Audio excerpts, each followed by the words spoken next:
Roman Reigns ஒரு வழியா அவரோட பழிய தீர்த்துக்கிட்டாரு. அது எப்படி சொல்லிட்டு கேட்டீங்கன்னா, சிஎம் பங்க் வெர்சஸ் செத் ராலின்ஸ் மேட்ச் ஒரு ஸ்டீல் கேஜ் மேட்சா நடந்திருக்கும் மண்டே நைட் ரால. அந்த மேட்ச்ல 2 பேருமே பயங்கரமா ஃபைட் பண்ணிப்பாங்க. அது மட்டும் இல்லாம 2 பேருக்கும் ஒரே மைண்ட் செட் இருக்கும். நான் உன்ன பின் பண்ணி தான் வின் பண்ணணும் அப்படின்னு சொல்லிட்டு 2 பேரும் வெளிய போகவே யோசிக்க மாட்டாங்க. சிஎம் பங்க் 3 டைம் ஜிடிஎஸ் போடுவாரு செத் ராலின்ஸ்க்கு. பட் அத கிக் அவுட் பண்ணிருவாரு. அதே மாரி செத் ராலின்ஸ் 2 வாட்டி ஸ்டார்ம், 1 வாட்டி ஜிடிஎஸ் போடும்போதும் சிஎம் பங்க் கிக் அவுட் பண்ணிருவாரு. ஸோ இந்த மேட்ச பார்க்கும்போது யார் தான் வின் பண்ண போறாங்க அப்படின்னு இருக்கும். கடைசியா செத் ராலின்ஸ் வந்து ரிங் சைட்ல இருக்கும்போதும் யாருமே எதிர்பார்த்திருக்க மாட்டோம். அங்க ரோமன் ரெயின்ஸ் வந்து செத் ராலின்ஸ டிராக் பண்ணி வெளிய தள்ளிடுவாரு. அப்பவே செத் ராலின்ஸ் அந்த மேட்ச்ல இருந்து வின் பண்ணிருவாரு.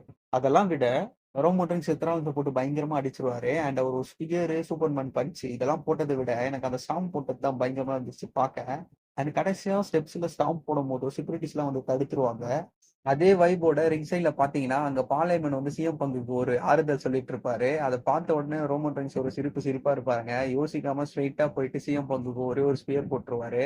அத பார்த்த உடனே பழைய ஆட்டிடியூட்ல ஒரு ரோமன பார்த்திருப்போம்ல, அந்த மாரி இருந்துச்சு எனக்கு. இந்த செக்மெண்ட் எதுக்கு நடந்துச்சுன்னா, இவங்க 3 பேருக்கும் ஒரு ட்ரிபிள் த்ரெட் மேட்ச் வைக்கணும் WrestleMania பார்ட் 1ல அப்படின்னு சொல்லிட்டு தான். மறந்துடாதீங்க சிஎம் பங்க் ஃபேவர் இன்னும் அப்படியே தான் இருக்கு. ஸோ அது என்ன ஃபேவர்ன்னு சொல்லிட்டு நம்மளுக்கு தெரியாது. அது ஒரு பெரிய மேஜர் ரோல் ப்ளே பண்ணும் அப்படின்னு சொல்லிட்டு நான் நினைக்கிறேன். ஸோ இதுல யார் வின் பண்ணுவாங்க அப்படின்னு சொல்லிட்டு பர்சனலா கேட்டீங்கன்னா, நான் ரோமன் வின் பண்ணணும் அப்படின்னு சொல்லிட்டு சொல்லுவேன். ஏன்னா அவர் கடைசியா எந்த ஒரு பெரிய மேட்ச்லயும் வின் பண்ணல. கடைசியா solo Chicago versus Roman Reigns ஒரு ட்ரைபல் காம்பேக்ட் மேட்ச் நடந்துச்சுல, அதுல தான் வின் பண்ணாரு. அண்ட் அதுக்கப்புறம் எந்த ஒரு பெரிய வின்னுமே அவருக்கு இல்ல.